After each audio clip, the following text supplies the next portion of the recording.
This is Your Life, the program for all America, brought to you by Gentle Joy, the dishwashing liquid that gentles your hands. The liquid that's made to be mild 3 times a day. And Liquid Prel, the shampoo that's extra rich to drench your hair in luxury. And now, here he is, Mr. This Is Your Life himself, Ralph Edwards. Thank you. Good evening, ladies and gentlemen. I'm in a corridor at our NBC studios, and I want you to meet our principal subject as he was on a day in October of 1945 when President Harry S. Truman bestowed on him our nation's highest award for valor, the Congressional Medal of Honor. He's unique in the military history of America because he won this honor in battle, even though he himself never carried a gun or weapon of any kind. The Army listed him as a conscientious objector. Now let's go in and meet this hero. 8 or 9 enemy positions, well, as I remember, and there was only 1 pillbox left. It was giving us trouble. Well, excuse me, please, for breaking in. My name's Ralph Edwards, and right now we're on television coast to coast. You were invited by the Southern California Conference of the Seventh-day Adventists to make a filmed talk here of some of your Army experiences as a training aid for their medical cadet corps. Well, we want to help you relive your inspiring story through the eyes and words of some of the actual people involved. As I say to you, Desmond T. Doss of Rising Fawn, Georgia, World War II Congressional Medal of Honor winner, whose only weapons were his conscience and deep inner convictions. Tonight, this is your life. Desmond, good to see you. That book's important to you. You carry that a lot. Our thanks to you, Clark Smith of the General Conference. How do you do, Mr. Smith? And to you, Des Cummings of the Southern California Conference of the Seventh-day Adventists for helping us to get Desmond T. Doss to California. And our thanks also to the 307th Infantry Veterans Association of World War II. How are you, Des? Well, Desmond, will you please accompany me to our This Is Your Life studio? And while we're on our way, here's Bob Warren with a word about joy. If you're concerned about keeping your hands nice, here's news that will bring some joy into your life. I am sick and tired of sticking my poor hands in hot dishwater 3 times a day. But you have to. I do. But do they have to look like this? Look at them. No, don't. I'm ashamed. Your hands need today's joy, the liquid that's made to be mild 3 times a day. With joy, it's like treating your hands to a sink full of mildness. Oh, come on now. All right. Would you mind sticking your hands in a bubble bath 3 times a day? No. Today's joy is exactly that mild. Mild as a bubble bath. Wash your dishes with it for a while and see. Care to show me your hands now? Proudly. See? There isn't a dishwashing pair of hands in the world that doesn't need today's joy, made to be mild 3 times a day.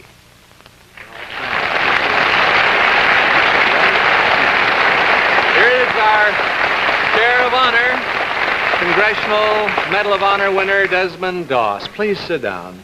Des, we have many surprises in store for you. This is your life. Desmond Henry D. Thoreau once described the man who, despite opposition, is determined to live according to his own conscience. He wrote, "If a man does not keep pace with his companions, perhaps it's because he hears a different drummer. Let him keep pace with the music he hears." You are one man who dared to be different. Doss was so different that in 1944, when our regiment was in Hawaii, I considered sending him back to the States for non-combat duty. Yes, Desmond, he was commander of your battalion, the 1st Battalion, 307th Infantry, 77th Division, here from Winter Haven, Florida, where he is co-owner and operator of Charlie Orr's Outboard Marina, is retired Colonel Gerald Cooney.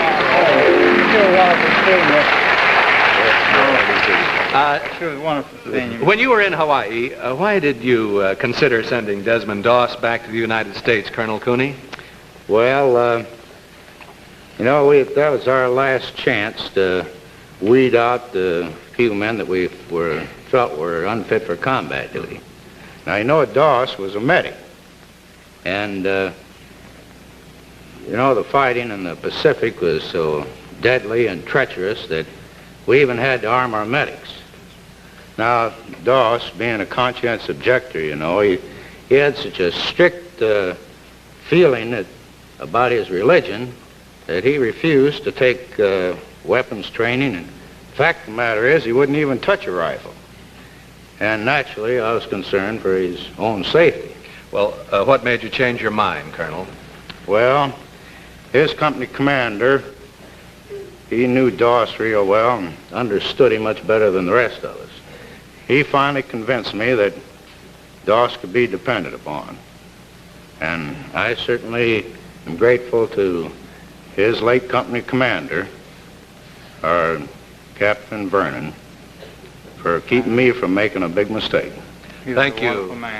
Colonel Gerald Cooney of Winter Haven, Florida.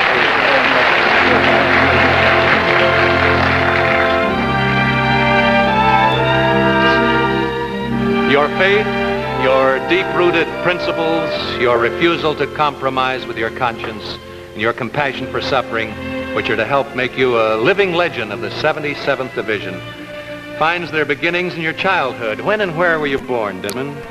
In Lynchburg, Virginia, February the 7th, 1919. You're the second of 3 children born to William T. and Bertha Doss. Early in your life, you become deeply interested in your religion. Des, as a member of the Missionary Volunteers of the Young People's Society, you began to learn how to take care of the sick. Des, you used to avoid fighting with the other boys, but it wasn't because you was afraid of getting hurt. Yes, Desmond, here from Lynchburg, Virginia, is your sister Audrey, Mrs. Lawson Milner, and from Manassas Park, Virginia, here's your brother Harold Doss. And look over there, another surprise. Here from Lynchburg, Virginia, are your father and mother, William T. and Bertha Doss.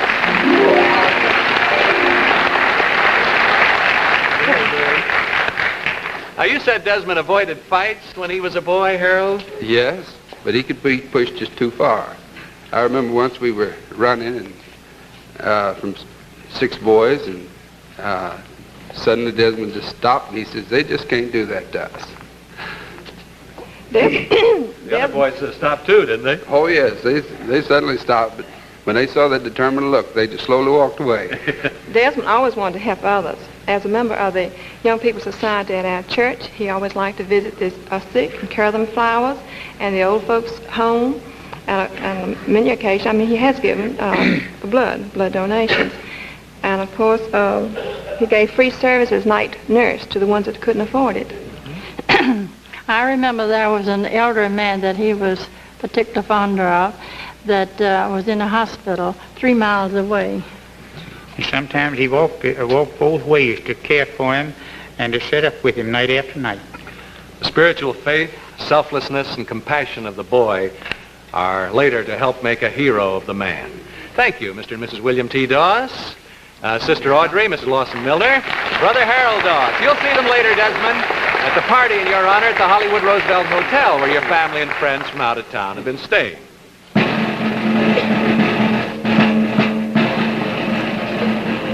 1935, a depression year. You decide to leave school, go to work.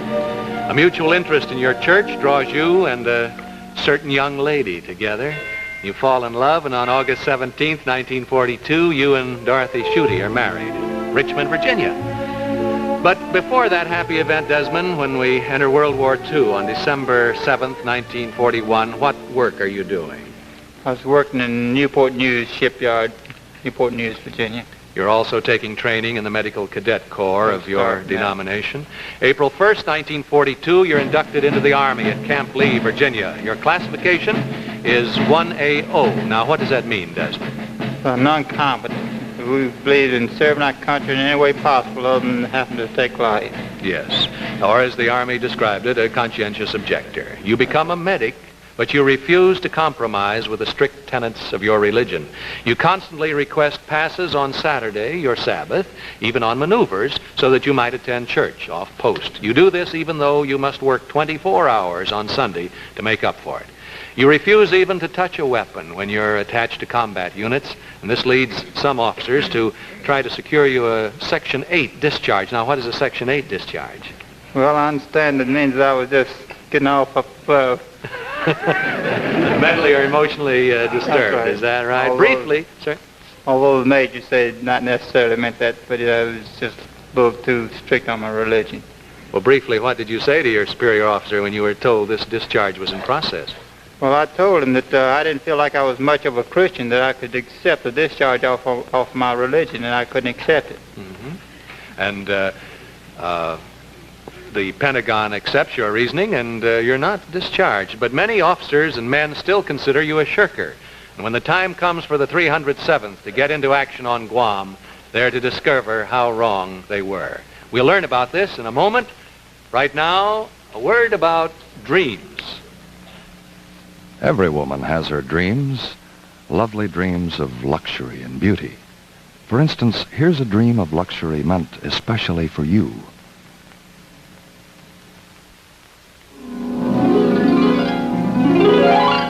How does it feel to drench yourself in luxury? How does it feel to drench yourself in luxury? You'll know when you discover Liquid Prel, the extra rich shampoo. Liquid Prel makes the most luxurious lather your hair has ever known. Thousands upon thousands of radiant beauty drops nourish the beauty of your hair. Luxurious? Yes. Liquid Prel is extra rich and very different from those thin, watery shampoos. Liquid Prel, extra rich, and the color of liquid emeralds leaves your hair shimmering, sparkling, luxuriously clean. Use Liquid Prel and know how it feels to drench yourself in luxury. He says, I'm still shaking. This is worse than combat, he says. Now back to This Is Your Life. Desmond T. Doss, recorded as the only conscientious objector to win the Congressional Medal of Honor. 1944, as Colonel Gerald Cooney, your battalion commander in the 307th Infantry, has already told us, in spite of your refusal even to touch a weapon, he decides in Hawaii to permit you to accompany your regiment into combat as a medic. On July 24th, 1944, the 307th Infantry lands on White Beach to Guam. Here in the midst of fierce and dirty jungle fighting, tropical downpours that soak into steaming bodies, and mud that clutches like glue, time after time under heavy fire and in exposed areas, you drag the wounded to safety. I saw many instances of Desmond Doss's unbelievable courage. He was a lieutenant in the company to which you were attached, Desmond, Company B. And here from Sacramento, California, where he owns and operates the Midtown Auto Supply Company, is Onless C. Brister.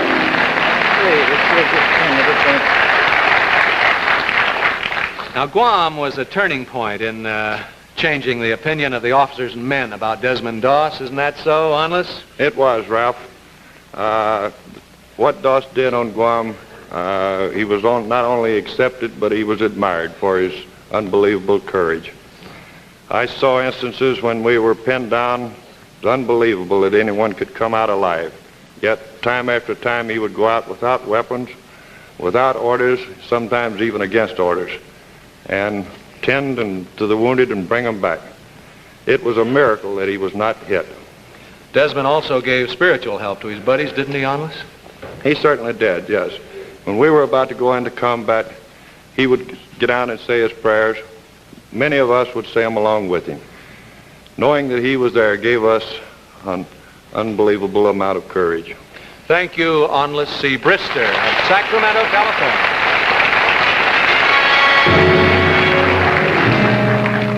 As a prelude to the tests that are to follow, on December 7th, 1944, your regiment makes a surprise beach landing at Armac, Leyte, the Philippines. For your outstanding courage on Leyte, you're awarded the Bronze Star. Near the end of April 1945, your regiment, Desmond, is in Okinawa, committed to some of the bloodiest, fiercest fighting of the Pacific War. The entire advance of the American forces is held up by the enemy, dug into caves, tunnels, and pillboxes on the Maida Escarpment. Now, what was the Maida Escarpment, Desmond? Well, it was a cliff where the top stuck out more than what it was down below. Mm-hmm. And it was... How high? Well, I sometimes think the Army gives a little more than what I estimate it to be. I think they estimate from around about 50 to 125 feet. I mean 75.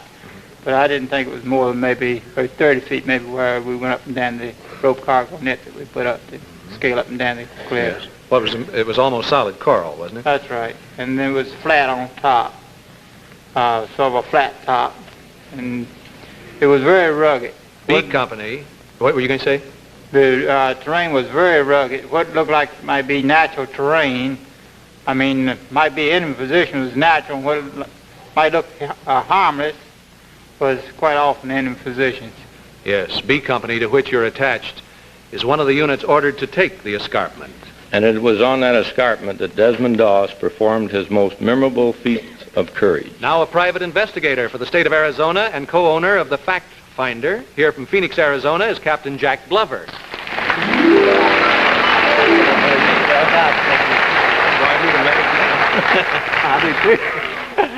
You were at the company command post when B Company was ordered to make the attack, weren't you, Captain Glover? Yes, Ralph, I was.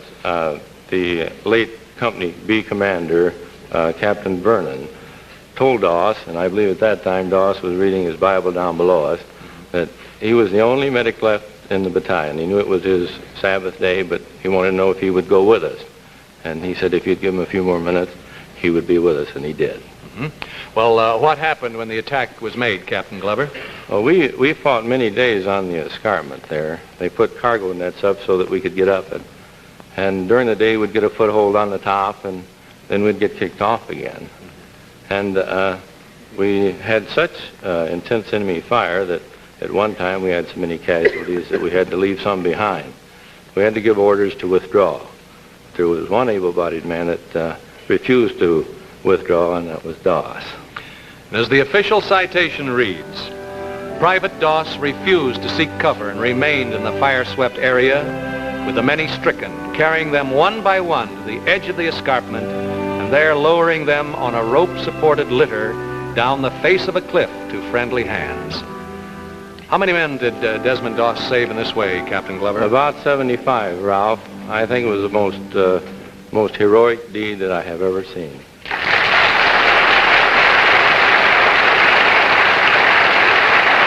But this is not the end of your heroism, Desmond. And I can testify to that. Yes, he was a private first class in Company B, and you haven't seen him in 15 years, Desmond. Here from Broseley, Missouri, where he's a farmer and a bus driver for Fisk Schools, is Fred Carr. Fred Carr. Well, now, after Desmond Doss's exploit, fierce fighting continued on the escarpment, didn't it, Fred? Yes, it did, Ralph. I saw Doss repeatedly go out among heavy enemy fire and bring the wounded back to safety. And on May the 2nd, Doss, when I was wounded in the face, you gave me a morphine shot and bandaged my head and led me back to that cargo net. 5 days later, I was wounded very seriously in the left lung and left knee, and Doss was the only medic left at that time. He came down and gave me courage and dressed my wound, gave first aid to the other 3 men that were hit with me. He sent us back, and he remained there under fire. Doss, I owe you my life. Thank you, Captain Jack Glover. And former PFC, Fred Carr.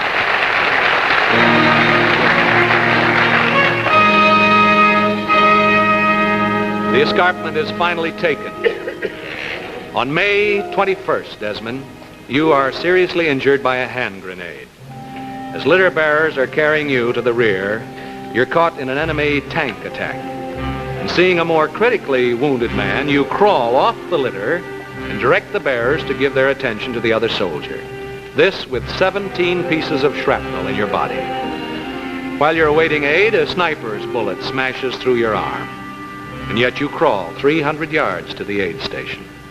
Hospitalized, you're brought back to the United States.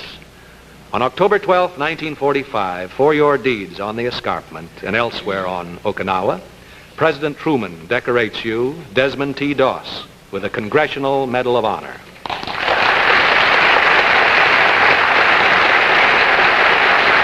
Although the war is over for you, Desmond, there's a treacherous enemy that will attack from within, and you'll need all your courage to overcome it. And we'll learn about this in a few moments. But first, Bob Warren would like to tell us something about Gleam. Bob? Thank you, Ralph. You know, I don't think there's anyone seeing our show tonight who won't admit that in their own life they often don't do all the things they know they should do. Now take this mother and her little girl. They know they should brush their teeth after eating. And so does this man. But like most of us, they can't always brush. That's why they use Gleam, the toothpaste for people who can't brush after every meal. You see, just one Gleam brushing destroys decay and odor-causing bacteria. Look here. See? Only Gleam has GL70. And here's scientific proof of Gleam's effectiveness. This is an actual photomicrograph of mouth bacteria before brushing. Now look, how one Gleam brushing destroys most of these bacteria. Yes, destroys decay bacteria, and for most people stops mouth odor all day. So, take it from us. Use Gleam, the toothpaste for people who can't brush after every meal. Thank you, Bob Warren. Thank you. There's a tablet in bronze on Okinawa, Desmond Doss, a monument to your heroic deeds on the Maida escarpment. There's a symbolic monument to you in the name of the camp of your denomination in Michigan, where young men who train for medical service are there. Camp Desmond T. Doss. And there's a living monument to you in your son, born on September 15th, 1946, and here from Rising Fawn, Georgia, are your wife, Dorothy, and 12-year-old Tommy. Come on out here, Tommy and Dorothy.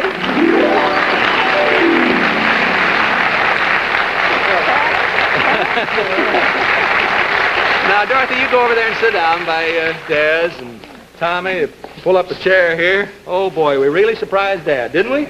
Sure did. Yeah, we sure did. What was this enemy that confronted your husband in 1946, Dorothy? It was discovered that Desmond had tuberculosis, and he was in Veterans Hospitals on and off for 5.5 years. Before your case is finally arrested, Desmond, it's found necessary to remove a lung and 5 ribs. In August 1951, you're discharged with a 90% disability. On your modest pension, you pick up the threads of civilian life. And then in 1954, wanting a permanent home for your little family, you buy 5 acres in Rising Fawn, Georgia, and cash in your life insurance to help fix it up a bit. You live in a small log cabin on your place, and you till the ground, raise food. What do you raise there, Tommy? Oh, we have a few fruit trees and some grapevines, and we have... Got some berries there. What kind of berries you got? Boysenberries and strawberries. Oh, man, I'll bet Mom makes some wonderful pies out of those, doesn't she? Huh? Sure does. Sure does. Well, now, what else you got there? Oh, well, we raise corn and garden vegetables for our own use, and we also have some trees for timber. Well, we know, Des, that... come on, gang, come on up and join the little family here now. We know, Des, that you've been wanting to enlarge your little log cabin. Where is Fred Carr? He's a farmer, too. Fred just had... he's proud... he's very happy tonight. He just got word that 14 pigs were born back at his place. Is that right, Fred? Everything doing fine? Oh, that's good. He's just as proud. How's the mother doing? Good. Well, we know, Des, that you've been wanting to enlarge your little log cabin. Cutting trees with your handsaw is rough work.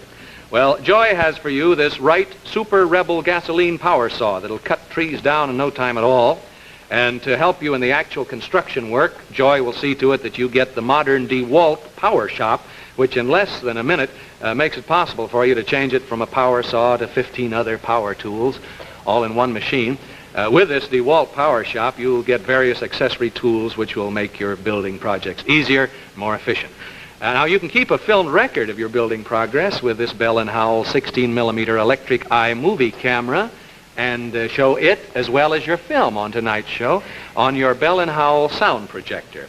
Now, we know you have your eye on 10 acres you hope to add to your farm someday so you can produce food for sale. And you want a cow so Tommy can have fresh milk, and you'll also, you'd like some chickens. Well, we'd like to see that you have these things, Desmond. So Joy has for you this check to make all this possible right now. Now, you'll want a tractor in tip-top condition to work that extra land, and the one you now have was not only bought second-hand, but seen far better days. So Joy has for you this brand-new wheel-horse ride-away, the perfect tractor for making it easier to work that land of yours with attachments you want and need: the disc harrow, a garden seeder, a cultivator, plow, and the two-wheel dump trailer. Desmond, now, you've never given up. You've never given up, but your old car is just about to. Well, Joy has contacted the Edsel division of the Ford Motor Company, and the Edsel people are interested in your future on the farm, so they want you to have this 1959 Edsel Villager station wagon. You'll find the Edsel station wagon roomy, both as a passenger car for hauling produce and materials. And best of all, powerful as its engine is, it's easy on the gas and will take you wherever you want to go with a maximum of safety and economy. How about that, Des? We know you and your family will enjoy your Edsel for many years to come. Now, as a personal memento of tonight's occasion, Bob Warren, where are you? Dorothy, Marshall Jewelers of Fifth Avenue, New York, have specially created this gold charm bracelet for you. And for your memento, Tommy, we have this 21-jewel gold wristwatch from Marshall. How about that, boy? That's good. Keep that out of the potato patch now, not of the poison berries, huh? That's for you. Your greatest memorial, Des, is in the hearts of all your countrymen who, as long as America is America, will honor the man of strong faith and of physical and moral courage, the man who keeps pace with the music he hears. This is your life. Congressional Medal of Honor winner, Desmond T. Doss. Good night, and God bless you. Our out-of-town guests are flown to Hollywood via TWA's luxurious Jetstream non-stop service coast to coast and overseas. Fly the finest. Fly TWA Jetstream service. This Is Your Life has been presented by Gleam in tubes and new push-button pack, the toothpaste for people who can't brush after every meal, and Liquid Prel, the shampoo that's extra rich to drench your hair in luxury. Bob Warren, thank you. February is American Heart Month, so we thought you might be interested in a letter we've received from Jesse Stewart, that great American literary man, a heart patient at one time and a principal subject on our program last year. Now, he says in part, regarding the farm tools given me on This Is Your Life, we raised, my brother-in-law and nephew, approximately 4,000 bushels of corn last summer, also 4,000 bales of hay, besides the other things, and the tractor did all the work. Now, we're happy for you, Jesse, and pass this information on to our audience as an illustration of the tremendous productivity possible on the part of a man who had a serious heart attack himself. So protect your heart and the hearts of those you love. Fight heart disease today by giving to your Heart Fund. Next week, we bring you a whole new assortment of adventures as lived by one of the most surprising, unexpected personalities we've ever presented to you. Be with us then next week. Good night. Thank you, ladies. This Is Your Life is a Ralph Edwards production, produced by Axel Gruenberg and directed by Richard Gottlieb.